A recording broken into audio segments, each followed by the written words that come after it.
Pernahkah Anda melihat orang lain kurang berkontribusi saat bekerja kelompok?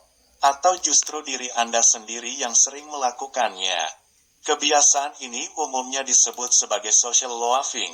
Social loafing adalah fenomena ketika seseorang kurang berkontribusi dalam suatu tugas ketika bekerja dalam kelompok dibandingkan dengan bekerja sendiri. Saat bekerja sendiri, banyak orang cenderung lebih berusaha. Namun, ketika dilibatkan dalam suatu kelompok, usaha dari orang tersebut justru berkurang. Fenomena kemalasan sosial pertama kali diteliti oleh Max Ringelmann, insinyur pertanian asal Prancis, pada 1931 silam. Penelitian sederhana ini meminta peserta untuk menarik tali, baik sendiri maupun berkelompok. Ringelmann menemukan bahwa saat seseorang bekerja dalam kelompok, ia melakukan lebih sedikit usaha untuk menarik tali daripada saat bekerja secara individu. Studi ini menjadi dasar dari penelitian lainnya yang membahas tentang social loafing, sehingga fenomena psikologi sosial ini juga sering disebut sebagai Ringelmann effect. Social loafing versus social facilitation. Fenomena social loafing merupakan kebalikan dari social facilitation. Social loafing merujuk pada situasi saat seseorang lebih sedikit berkontribusi selama bekerja dengan orang lain. Misalnya, seorang siswa yang mengerjakan lebih sedikit tugas dalam sebuah proyek kelompok. Social facilitation menggambarkan seseorang yang tampil lebih baik di hadapan orang lain. Misalnya, seorang pelari yang berlari secepat mungkin untuk jadi pemenang dalam suatu kejuaraan internasional. Seorang social loafer tidak mau berusaha maksimal saat mengerjakan tugas kelompok. Dirinya beranggapan bahwa tugas tersebut akan diselesaikan oleh teman dalam timnya. Penelitian yang dilakukan oleh Stephen J. Carow dan Kipling D. Williams, 1993, telah mengaitkan kemalasan sosial dengan tujuan yang hendak dicapai ketika bekerja dalam kelompok. Seseorang mungkin punya ekspektasi lebih rendah saat bekerja dalam kelompok. Mereka juga tidak menghargai hasilnya seperti ketika melakukan tugas secara individu. Kurangnya motivasi untuk mencapai tujuan ini kerap membuat social loafer tidak memberikan kontribusi sebanyak yang sebenarnya mampu mereka berikan.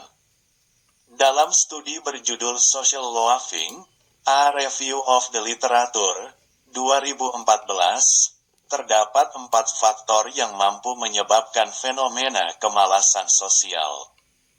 Berikut uraiannya. 1. Ketiadaan motivasi diri. Ketiadaan motivasi diri dalam mengerjakan tugas berpengaruh besar pada timbulnya social loafing. Seseorang yang kurang termotivasi dengan tugas yang jadi tanggung jawabnya cenderung mengalami kemalasan sosial saat harus bekerja dalam suatu kelompok. 2. Ukuran kelompok terlalu besar. Makin besar kelompok, akan makin sulit bagi seseorang untuk merasa bahwa kontribusi yang dilakukannya penting dalam suatu pekerjaan. Hal ini bisa membuat orang tersebut merasa bahwa kontribusinya tidak akan berpengaruh dalam hasil akhir. Pada akhirnya, ini akan menurunkan motivasi mereka. 3. Kurangnya tanggung jawab individu. Jika tanggung jawab individu dalam tugas kelompok tidak diukur atau ditetapkan dengan jelas, beberapa orang mungkin merasa tidak perlu berkontribusi lebih banyak. Akibatnya, mereka dapat berpikiran bahwa tugas tersebut bukanlah tanggung jawabnya. 4. Ekspektasi dalam pekerjaan. Lingkungan pekerjaan juga berpengaruh dalam fenomena social loafing. Apabila seseorang melihat rekan kerjanya kurang berkontribusi, ia mungkin melakukan hal yang sama. Beberapa orang juga lebih memilih kurang atau tidak berkontribusi sama sekali bila mereka bekerja dengan orang-orang yang senang mengontrol segala aspek pekerjaan. Kemalasan sosial berdampak serius pada pekerjaan. Social loafing bisa meningkatkan waktu dan biaya yang diperlukan untuk menyelesaikan tugas. Saat seorang individu tidak berkontribusi secara maksimal, kualitas pekerjaannya juga bisa menurun.